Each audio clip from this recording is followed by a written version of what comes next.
Yeah. Hey, Mom. That's fine. I thought you quit drinking.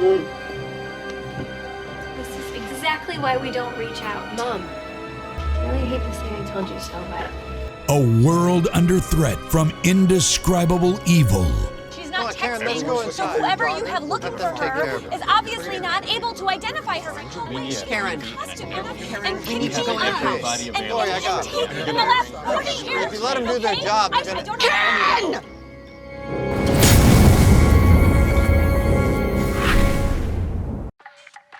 Howdy Jamers, Laffenstein here with the latest to our spooky movie series. We're going to review and recap Halloween 2018 and then make a Dead by Daylight build based on the film. Halloween 2018 is the first of the new Halloween trilogy taking place directly after Halloween 1978. It is directed by David Gordon Green and written by Jeff Fradley, Danny McBride, and David Gordon Green. Click the link above to check out the first video in the series. Fair warning, there will be movie violence, so I've timestamped the video to ensure that you get the content that you want.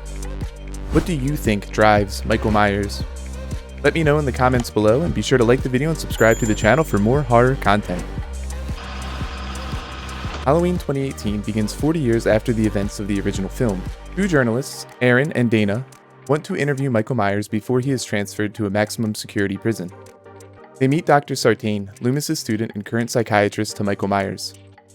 Sartain warns the pair to be careful and to underestimate no one. To tie your left shoelace? Mr. Tovoli here, the gentleman with the umbrella, has a fixation for such things. Underestimate no one. This turns out to be a bit of clever foreshadowing. In an attempt to gain a reaction from the shape, Aaron pulls out a familiar mask.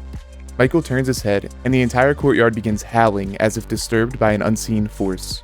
We know Michael had gotten his mask from a hardware store in Haddonfield, so it doesn't contain supernatural properties, at least inherently. Perhaps it evokes an energy from within him, which is causing his fellow patients to lose control. The opening credits show a dead pumpkin beginning to regrow and come back to life. This is a nice touch as it makes itself distinct from the original while also borrowing from the source. Since that Halloween night 40 years ago, Laurie has become a hermit and has taken extreme measures to protect both herself and her family, although no one believes that her fear is justified. I mean, that is scary to have a bunch of your friends get butchered by some random crazy person. Is it though? Because all things considered, there's a lot worse stuff that's happening today. And like, I mean, what, a couple people getting killed by one guy with a knife is not that big of a deal. In a scene similar to the original, Laurie goes to meet her granddaughter, Allison, at school. Wanting her family to get along peacefully, Allison invites Laurie to a dinner celebrating her acceptance to her high school's honor society. Now there are some serious parallels between the Terminator and the Halloween franchise, concerning both character growth and development for their main protagonist, and I am honestly here for it. Much like Sarah Connor, we see that Laurie Strode takes these threats seriously and will prepare tirelessly even when those around her don't show her any support. Laurie crashes the dinner and begins slamming wine before having a breakdown due to her stress of seeing Michael Myers begin his transfer to a maximum security prison. Karen, Laurie's daughter, tells Allison how her mother trained her to be prepared, which eventually led her to be taken away by Child Protective Services at the age of 12. Sarah Connor also taught John survival training before he was eventually placed with another family. Meanwhile, the prison transfer didn't go so well and Michael has escaped. Inmates are wandering in the mist and a father and son try their best to help. Michael waits in the car and kills the son in a fashion similar to how Annie was murdered in 1978.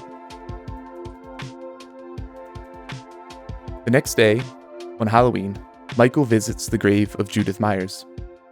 Sheriff Barker hears of the escape but says, "But hey, what are we gonna do? Cancel Halloween?" which reminds me a lot of Jaws. For Christ's sake, tomorrow's the 4th of July, and we will be open for business. This isn't as similar as the Terminator comparison, but it's something worth taking note of. Before traveling, Aaron and Dana listen to a recording of Dr. Loomis saying that Michael should be stabbed in all vital organs and burned alive. Michael is pure evil. The journalists stop at a gas station only to discover that all of the workers have been killed. Dana, who was hoping to use the restroom, instead receives a handful of teeth and a relentless assault. Her partner Aaron tries to assist, but they both meet an extremely violent end. Michael heads to the car and reclaims his mask. Considering how the patients reacted at the ward, Michael seems to be acting in a ritualistic nature, and I don't think this run-in was coincidental. But let me know your thoughts in the comments. Michael hits the town and gets back to doing what he loves most on his favorite holiday. These long takes where we see him move through the houses are very cool, and we haven't seen anything like this yet in the franchise. It was in this scene I also noticed that he is left-handed, which has historically been associated with the devil. As a character study, we also learn that Michael does not harm babies or his fellow patients, but he does hurt children and dogs. This makes me very curious about his inner workings because this is indicative of some type of code or at least a process. Vicky, Allison's friend, is babysitting, and if you're familiar with Danny McBride's work, you can hear his writing in these scenes, and I love this added touch of comedy that we have in this new trilogy. Michael arrives and takes out both Vicky and Dave in ways similar to both Bob and Linda 40 years ago. Hawkins discovers both of these bodies. Laurie makes her way to the house, passing 3 children trick-or-treating, whose masks are a nod to Halloween 3 Season of the Witch.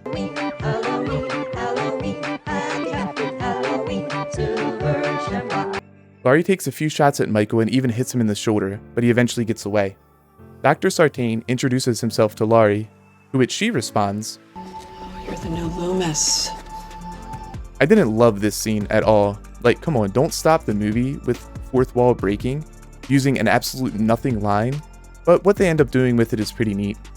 Allison's really obnoxious and gross friend Oscar is Michael's next target. Oscar asks him, Have you ever really liked a girl and you just couldn't have her? and I think we know the answer to that question. Michael plays with him a bit before using him to terrify the youngest Strode. Hawkins and Sartain are driving Allison to her family and see Michael. They slam him with the police cruiser, knocking him out. Hawkins tries to kill him, but we learn that Sartain wants him alive to study and proceeds to stab Hawkins, proving that he is not the new Loomis. Sartain drives with Michael and Allison in the back seat. Sartain utters the name Judith.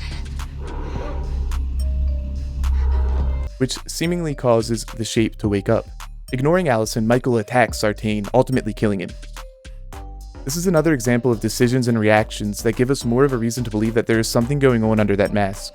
Michael draws relations to the mask that he used in 1978 and the sister that he killed 15 years before. Why did the name of his sister awaken Michael and draw his attention?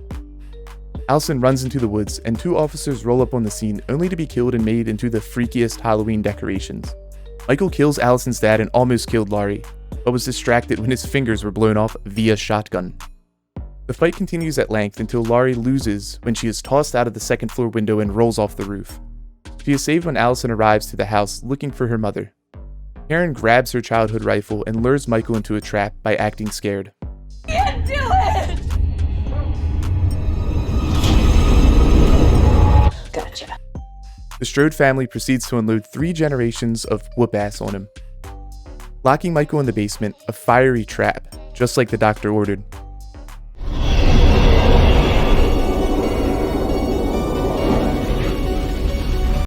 Our heroes ride off in the back of a truck as the boogeyman burns behind them. The credits roll.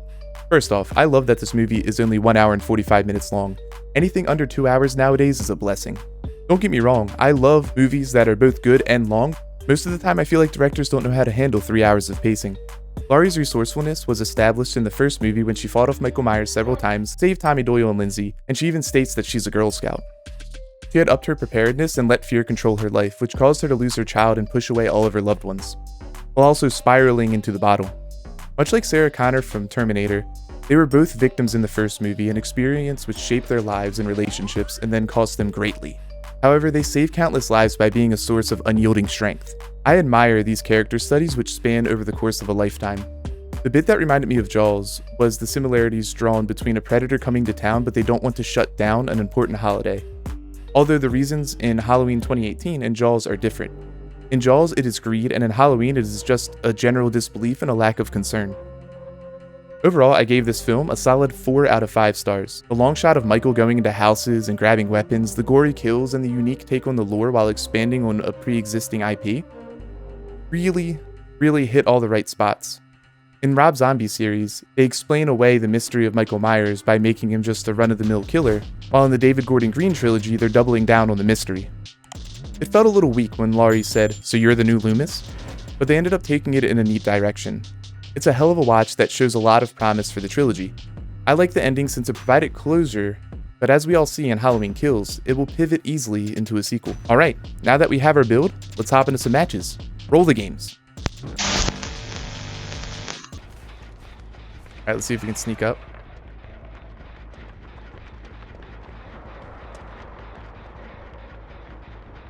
Okay. And somebody's behind me. Nice. Gang's all here. Alright, cool. And we got 2 people on this side. She never ran out the back end. So... Uh-oh. Nice. Now she's my new obsession. She's ripping and running. Alright, now we can stalk her for 40% more. Cool. Man, this is actually pretty fun. Pretty fun build. Alright, see if we can get another chase. Nice. And somebody's over here as well.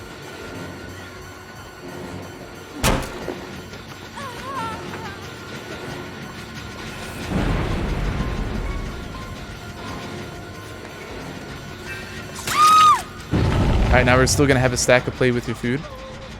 Are you going to come for it? Not quite. Alright, let's put them up. Alright, we're still zoomable.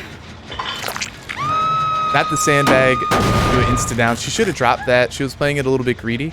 And also, that's play with your food value. So I win those. Okay. That's greedy. That's really greedy. We're in a chase with her, technically. So...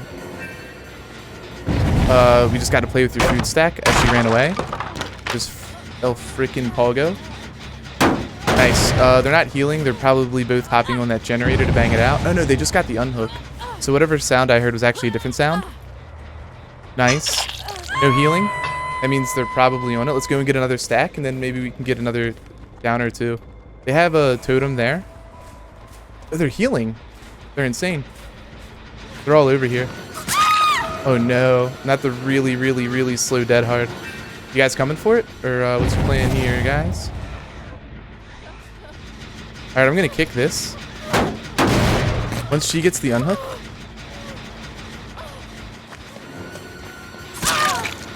I'll take free value.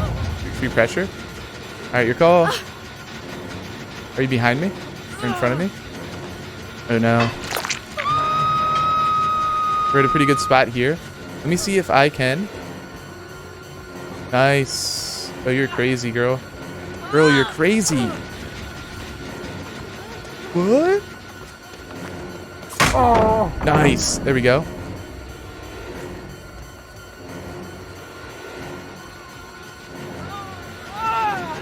You over here now? Hold on. Okay. I don't want to tunnel you. Hold on. Give me it. Give me it. Nice. Oh, wait. I don't think I get that play with your food stack now, do I? Unfortunately. No, I do. All right, now we're absolutely zooming. Nice. You thought I forgot about her? Not quite. Not quite, girly. You would have been so pissed. Yeah, that's some pretty rough sandbagging.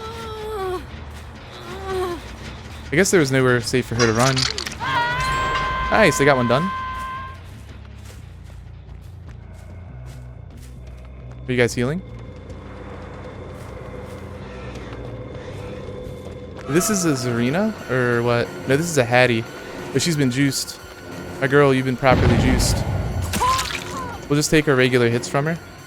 She's got no sauce left. That's a dead hard gamer if I've ever seen one. No? It's a dead gamer. Cool. Do we squanch this? Let's squanch it. I will squanch it.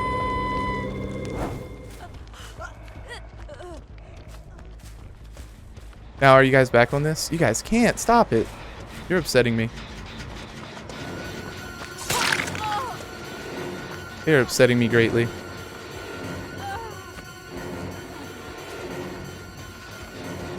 Alright. That's the value of when gamers don't run Iron Will. You can really hear where they are. Oh, we're giving them a good... We're giving them trying to think. I was trying to think of something clever. A Louisiana licking. Louisiana lick down or something. Alliteration. 63 units. Okay. We gotta end this quick. Gamer's on. You weren't the last person hooked, so according to the Survivor rulebook, I'm a good guy. I'm doing good. Give me that. Nice. Give me play with your Jamers.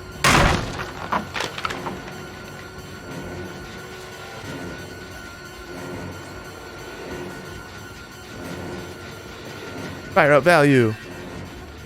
Okay. No, I'm being gen rushed. You're gen rushing me. Alright, let's put him up.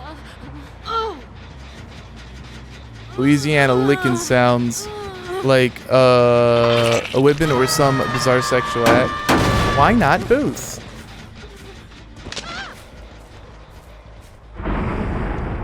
Wait. What the Jiminy?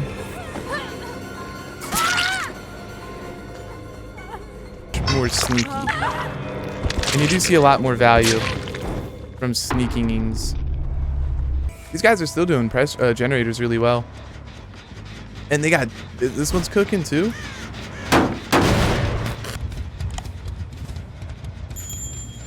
Oh my god. This Ada's a menace to society.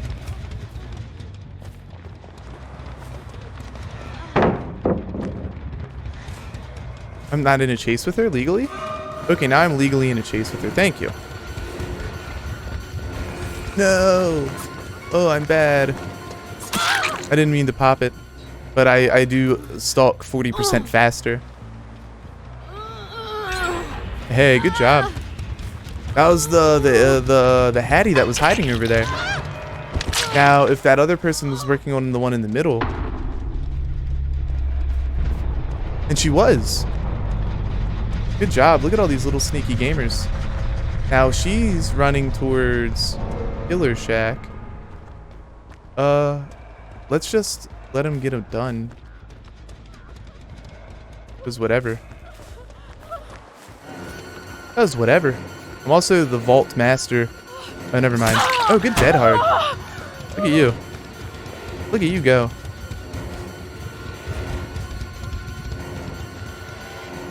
Yeah, despite me having somebody down the entire game, these guys were still able to do generators well enough to almost be able to finish all of them. And they might even finish all of them too.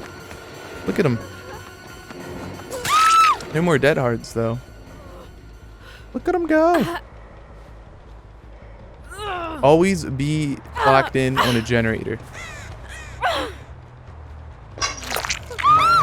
If you spend time goobering, you're gonna be a chocolate covered peanut.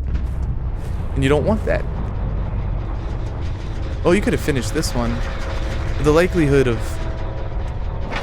multiple people taking it out. How's the doors situation looking? I think you might have me on the doors here, Tex. Wait. No, wait, do I have the doors? The doors belong to me. Doors belong to me.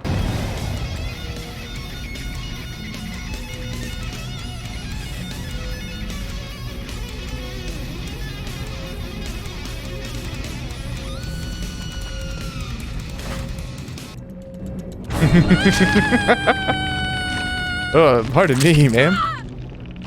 If I had... Oh.